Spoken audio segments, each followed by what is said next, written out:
Welcome, ladies and gentlemen, to another episode of Cuz You Don't Know Football. Guys, we in the playoffs now. It's been a long season. It has been a long season. It seemed like it went so fast, but it's been a long season. Uh, yeah, we're now in the playoffs. We got a couple things that we're gonna get into. You know, we're gonna get into I want to start off actually with addressing the teams that lost the playoffs to kind of see where those teams are ranked for next year, if they're going to make the playoffs or anything like that. And I'm gonna tell you guys once again my Super Bowl winning team attributes. Get into these wild card round picks, and just go into like what it means in these matchups. Um, what would it mean for these teams, and what does it mean if some of these teams lose? But we'll get into all of it. So let's start off with the playoff picture. Okay, so we got our teams in.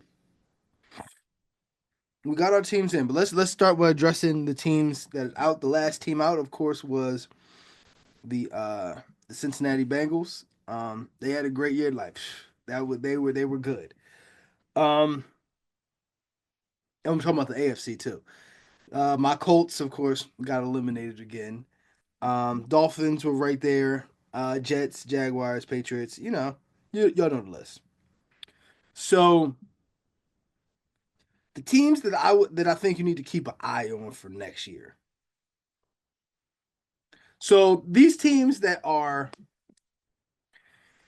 didn't make the playoffs, and they have a potential of making the playoffs next year. There's one thing that you got to keep in mind. Every year there's on average about six new teams that make the playoffs. So of these teams that are making the play that just made the playoffs right now, on average, so I'm talking about between the NFC and AFC. On average, six of them will not be in the playoffs next year. That's on average. Some years it might be five, some years it might be seven. I've seen both of them, but more times than not, I mean, six of them ain't gonna make it. So that's pretty much what we're going with. I think when you look at them, you look at teams who have continuity. You look at teams who have a strong quarterback position. You look at teams that were good, and you ask yourself, why didn't they make the playoffs? Usually, it's either that or a team makes a huge jump. Now, in that situation, they catch you off guard, and usually, like for instance, the Vikings this year, they caught people off guard. No one saw the Vikings being that good coming into this season, which is cool. Um, which is cool. It's just sometimes it's like that. So, do I have a team on there? So I'm looking at the Bengals, Colts, and Jets. Yeah, I'm even talking about the Jets too. Just because they're going to have continuity and they're going to have a new voice in the building with an established quarterback in that defense, with those weapons. So I'm curious to see what their offseason looks like, but they could be a team that can make the playoffs next year. Absolutely. But the Bengals and the Colts are also teams that I think could make the playoffs next year. Dolphins, Tyreek Hill's he don't even want to be there no more. I tried to tell y'all when it came to the Dolphins back last year when he was putting 70 up on people. I tried to tell y'all. This is not sustainable. It's not built right. Okay? I tried to tell y'all you have to build a roster a certain way in offensive line and defensive line and cornerbacks are all more important than wide receivers. And the Dolphins,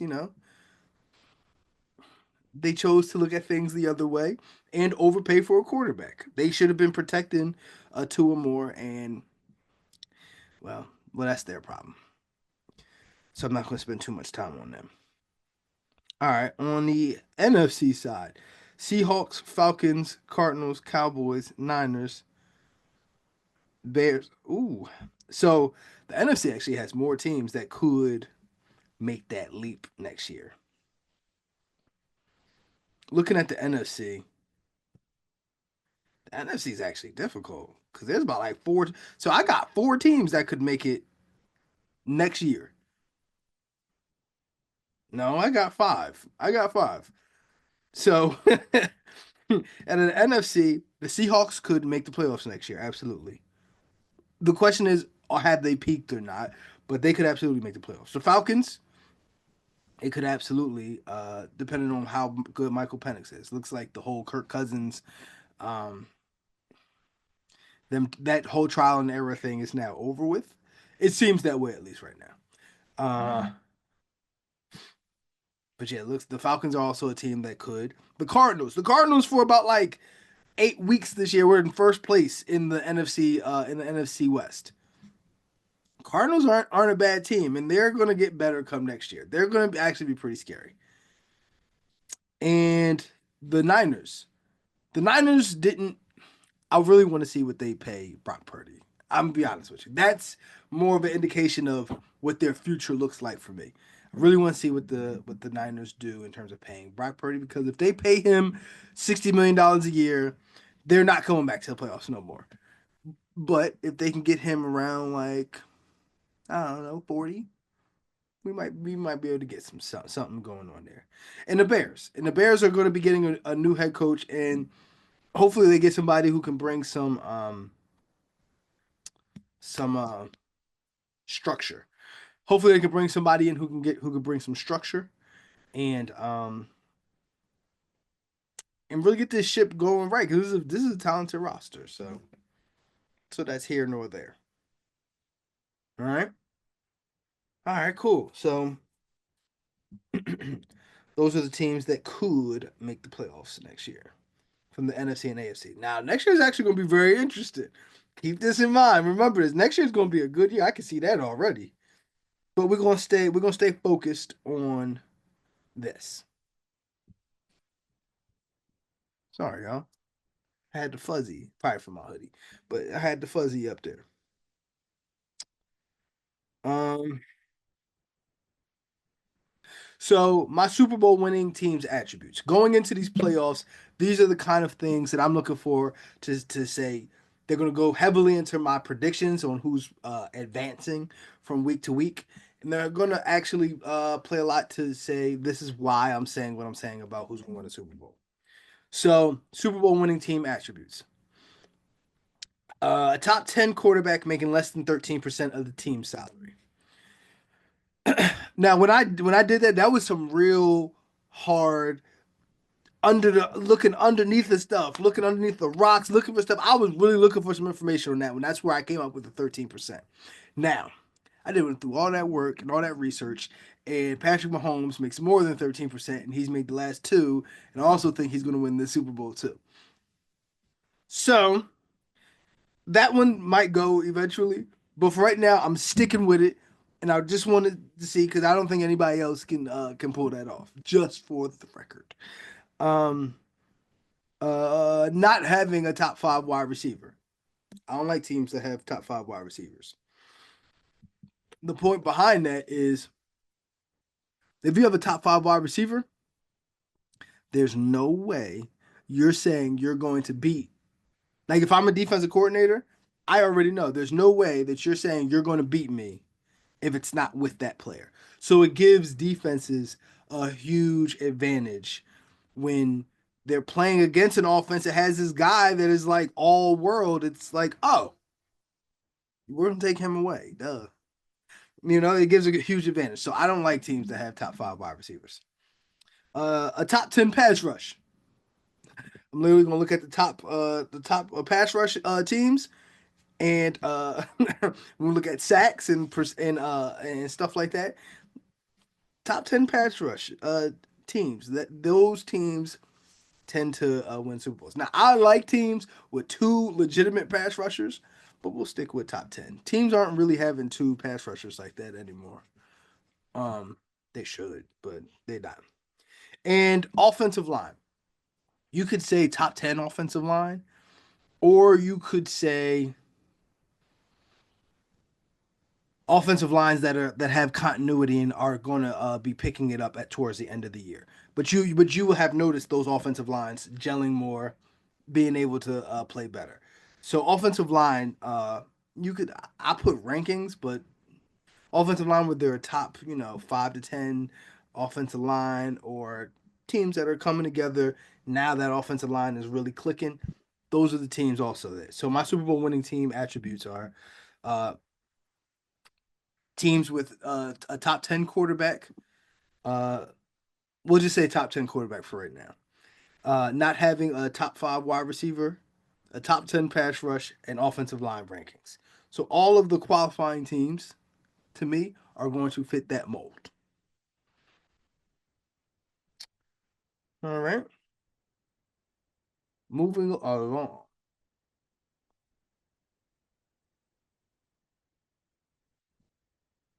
Oops, sorry, y'all. We good. All right, cool. Moving along. So we're gonna go right into these wild card picks. And we're gonna go a little bit more in depth than normal. This is why I like the playoffs. We get to go in depth with with these teams more. I don't have to worry about all of these teams and I don't have to talk about, it's just let's talk about the games, the matchup. Okay? So, how many games we got? We got one, two, three, four, five, six. So we got six games, and we don't even have to project next week because we don't know who's playing next week. You see, that's why we get to spend more time on these games. So the first game is the Chargers. The 11-6 Chargers are going they're going to Houston to play the Texans, the number 4 seed Texans. And this is on Saturday at 4:30. I messed up. So let's look at some things with these teams. What is more comparative? I'm just looking how I want to dissect these teams. All right. Well, I'm not going to really go into that. So where we at? We had offense. All right. So so the Chargers against the Texans. So this, luckily for the Chargers, they're coming up and they're playing the Texans, who are battered and not really playing well. So yes, I do think that the the Chargers are going to go in there and win their first playoff game in a long time. Now I do want to say something. This is exactly the situation that the Chargers notoriously have always messed up for people. It looks like this shouldn't even be close. It looks like it lined up perfectly for the Chargers, and this is exactly how it's supposed to go. And I'm still like, we'll see, but I don't like making picks that's not with the logic of what I already know. The Chargers should win this game. Um, they have the more established quarterback. I think at the quarterback position, it's more of a wash. Like C.J. Stroud and Justin Herbert, they're both really talented quarterbacks.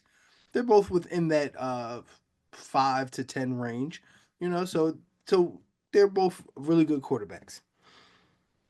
And with wide receivers, though, now I don't think the Chargers have a very good or very talented wide receiver core, but the continuity there you can't argue with. They've played together all year. They're getting healthy. Um, that's something else that we should look into. Injuries.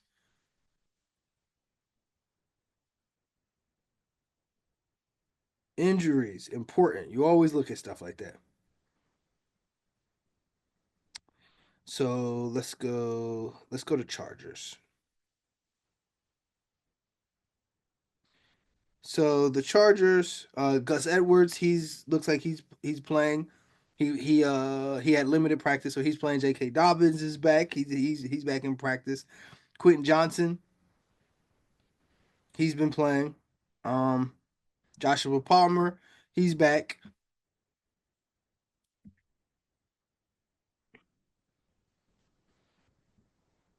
Now, of course, they wanted to have Asante Samuel, um, but he's not going to be playing. So that's one injury to keep an eye on. But you gotta take the good with the bad because in terms of injuries, there's no teams more injured the than the Houston Texans. I mean, Tank Dell, his career might be different now.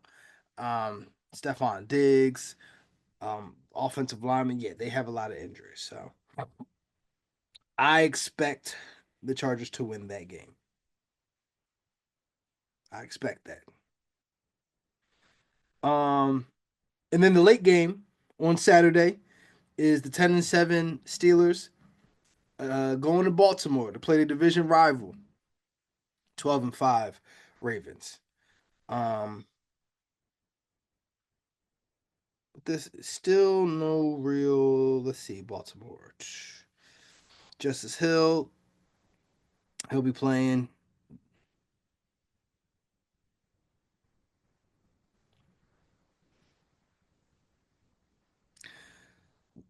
Zay Flowers is questionable. Let's say that. I don't know. We'll see what how that turns out. Um, and that's really pretty much on their injuries. That's what they have. But you got to keep an eye on that Zay Flowers injury because that's a key one. Now we're gonna go to the Steelers side. Cameron Hayward, he had illness. He's playing. Uh, Chris Boswell, he had a sickness. He was playing. Pruitt, it's not somebody that's really that big. Yeah, so they're coming in pretty healthy. Okay, so this game, Cesar, you about to be mad at me. If Zay Flowers doesn't play this game, this is pretty easy for me. I'm going with the Pittsburgh Steelers, and I kind of thought that the Ravens didn't want to see the Pittsburgh Steelers. I know Pittsburgh has dropped four straight games. I'm aware of that. I'm also aware that George Pickens dropped four passes last week and he didn't even have a catch because he dropped all four of them and they were bombs and stuff like that. It's another situation completely. All right, so coming into this, so they look bad, right? I'm not saying the Ravens will underestimate them. It's another situation with a team that looks bad does not like you. I have always said the Pittsburgh Steelers have a in baseball you would say a pitch, but they have a pitch that can beat anybody. Um, yeah, I like Pittsburgh this week. I like Pittsburgh this week. They have what it takes to travel, and without Zay Flowers, Baltimore legitimately does not have a wide receiver that frightens you. I don't like that. Um, yeah, Cesar, if you're watching this, man, you got to be a little mad about me. He gonna call me. He gonna call me. Y'all talk to Cesar all the time. Cesar's gonna call me and be like, "What you talking about? You don't know what you're talking about." All right, and then that takes us to Sunday with Buffalo. The Denver Broncos, who are the 7 seed, the 10-7 Denver Broncos, going to Buffalo to play the 13-4 Buffalo Bills. This matchup is interesting because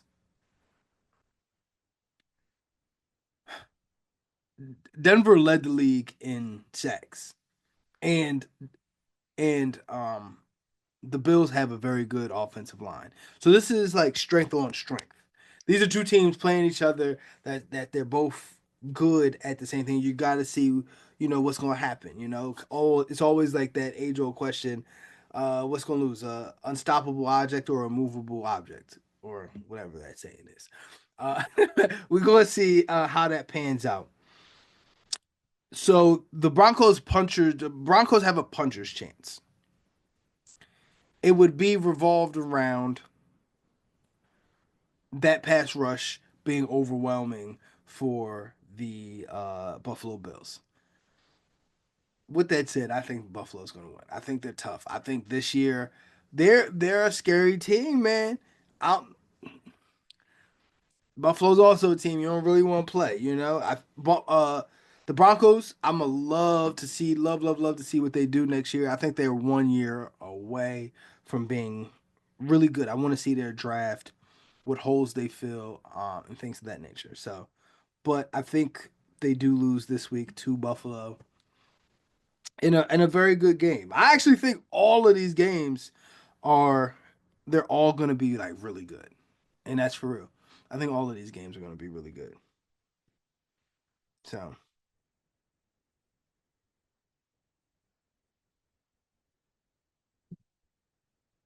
Okay. And then we have the 11-6 Packers going to play the 14-3 Philadelphia Eagles. Mm.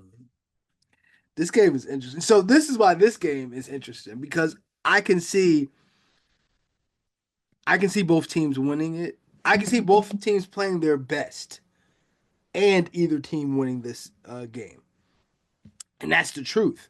This is the matchup of the team that I think is going to the Super Bowl with the team that I think can beat all of the teams to get to the Super Bowl. This is that matchup. So this game is going to be amazing. Let's get some injuries. I'm not gonna do it the last time. Last time I did it took too long. So we can look at the Packers injuries first. Javon Bullard ankle limited in practice. So anytime just anybody knows when somebody's questionable and they say limited in practice, that means they practiced. That means they're probably going to do it. Now, if they didn't practice, that's more of a cause for concern. So that's close. So like questionable and did not practice would be in between questionable and doubtful. So so questionable and limited in practice leans more towards they're going to play. Okay. Um, See, like TJ Slayton, they said questionable. They ain't put nothing. So I don't know if he practiced or not. Luke Willis, doesn't matter. He's on the practice. He's on the bench. Excuse me, y'all. It's a little late here.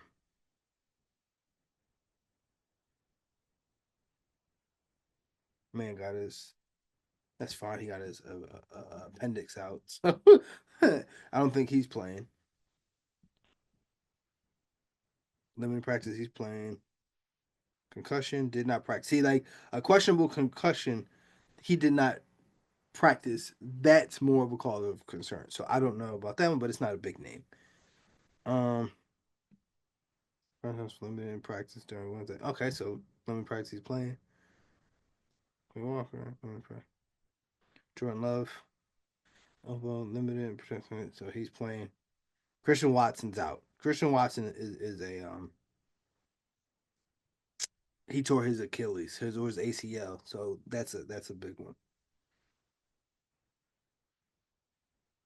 And Jair Alexander's on injured reserve too. That's a big one.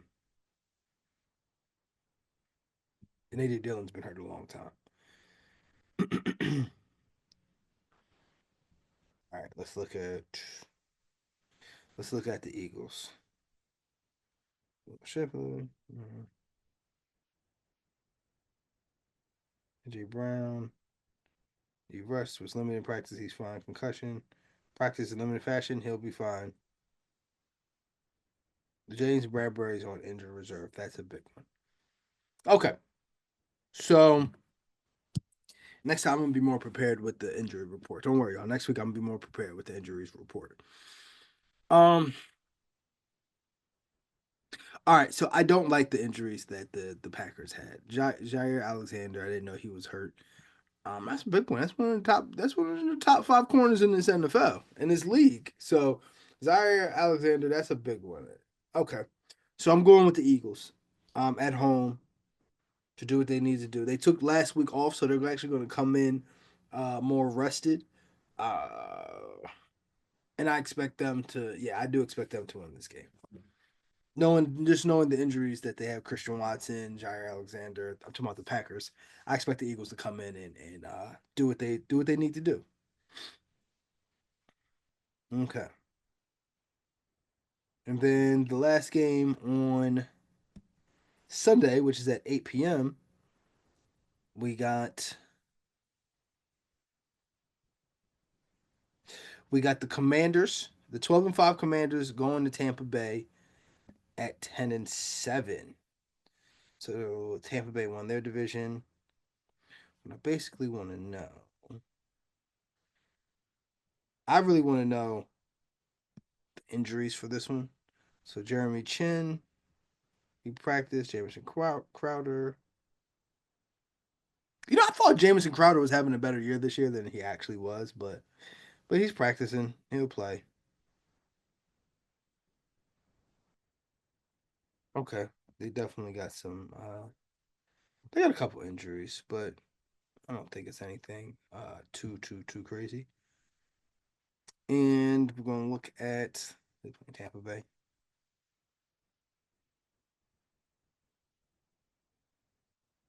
Limited practice. Listed limited practice. Devontae David, limited. Tristan Wirfs. You keep an eye on that one, but I'm sure he'll play. I'm sure they'll figure that out. Cade Otton is trending towards the right direction. Keep an eye on it, but probably it's going to happen. Troy Hill, okay. Jordan Whitehead,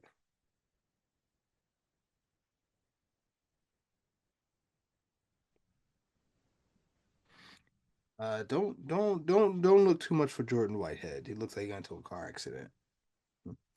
That's sad.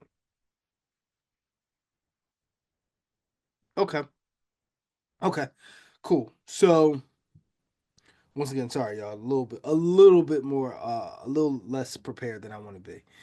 Um, this should be an interesting game. This should be an interesting game, but I like looking at the two quarterbacks. I like Jaden Daniels. Now, Tampa Bay does have something that can make the Commanders struggle, right? They have something that can make Jaden Daniels look more like a rookie. And that's usually the problem come playoff time when you have a rookie. It's that, well, the league has watched you all year. And now, excuse me, and now it's like, we kind of know what you're going to do, and you may not have developed that second pitch. Now, what I will say for Jaden Daniels is that kind of already happened this year, and then he rebounded from the league catching up to him, so he's kind of shown that, and we'll see where this goes now. Um, I'm riding with the Commanders on this one. I'm riding with the Commanders on this one. Yep, I think they're a scary team. Um, they can win one game. They can win one game in the playoffs. Absolutely. I don't have much more to say about them, but they can win one. They can win one game in the playoffs. And that takes us to the final game of the weekend, which is going to be a good one. The 14-3 Minnesota Vikings are going to LA to face the LA Rams at 10-7. This is going to actually be a pretty good game. I'm glad this is the last game. There's a lot of different ways you can look at this game. The Vikings versus Rams. There's a lot of ways because they're both very scary depending on how you look at it. Oh, this is a good game. This is a good game. Let me look. I gotta look at some injuries. Do the Vikings have any any injuries to talk about? Vikings don't have many injuries to talk about. Now they did just get their butts whipped by the Dolphins. I mean, excuse me, by the Lions. But hey, that happens. Um, but LA is jumping right now. Have both teams in the playoffs. LA is doing its thing. Blake Corum. Okay, Blake Corum's on injured reserve, so he's done for the year. Okay, so I'm gonna be honest with you guys. This is a tough game to call. Styles mix fights. Okay. See, here's the thing. As a complete roster, I think the Vikings have a much better roster than than the Rams do. But I do think the Rams have a scarier offense. So the Rams offense is pretty much going to be going against the Vikings defense. Where do the Vikings rank in terms of stuff? There's some things I want to see. Let's see some Syzacs. I don't know.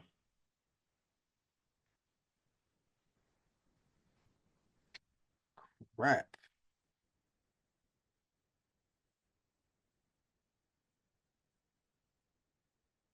I don't want that. I want. Hold on, y'all.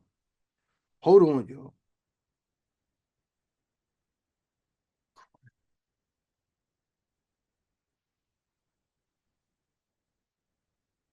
Look at defense. Passing. All right. Let's get to some sacks. Yeah, baby.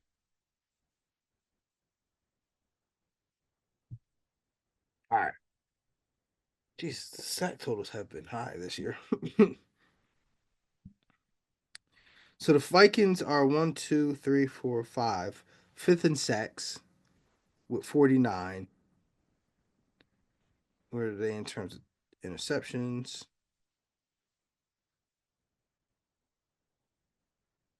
They have the most interceptions with 24.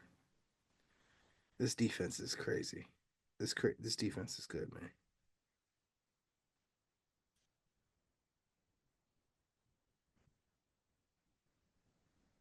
This defense is really good. I'm not even gonna lie to y'all. This defense is good. Um, all right, let's go back to the offense. Let's look at the mm,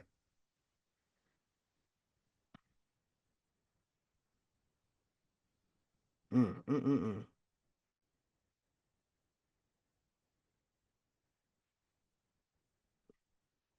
Where you at, Rams? All right, middle of the pack in terms of completion percentage. Passing yards itself. You're one, two, three, four, five, six, seven, eight, nine, 10. You're 10. You're 10th in passing yards. Let's go touchdowns.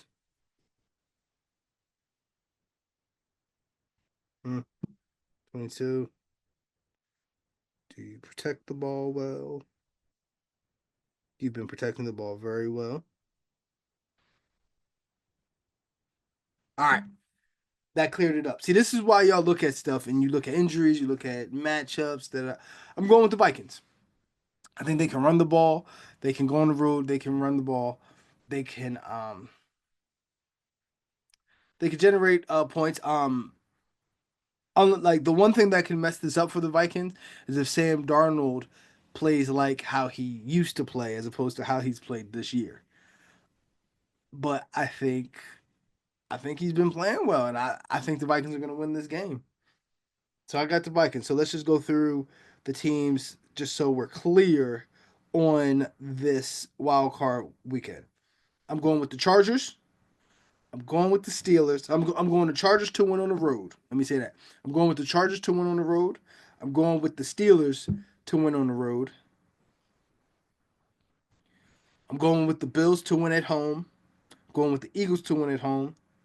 I'm going with the Commanders to win on the road. I'm going with the Vikings to win on the road. So out of one, two, three, I'm only picking two home. I'm only picking two home teams. I'm picking four road teams. That's crazy. Four road teams. This is going to be great. I can't wait to watch these playoffs. This Let's see what happens with it. And I can't wait. And then after that, you got the Chiefs and the Lions waiting to see who they go and play. And then we're gonna have I'm gonna have I think I'm gonna have some interesting stuff to say when that rolls around. That's here nor there. So guys, I appreciate y'all coming through this week. We get to sit down. We wrapped in the stuff a little bit more. You have more of a point of view on where I'm going with stuff. And I appreciate y'all. I appreciate y'all always. And with that said, I still gotta tell y'all, cuz you don't know football. You can check the reels out. You can check the full episodes out on Spotify and YouTube.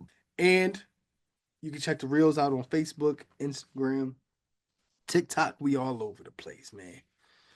Once again, y'all, just like Martin said, I'm going to see you when I see you. Peace.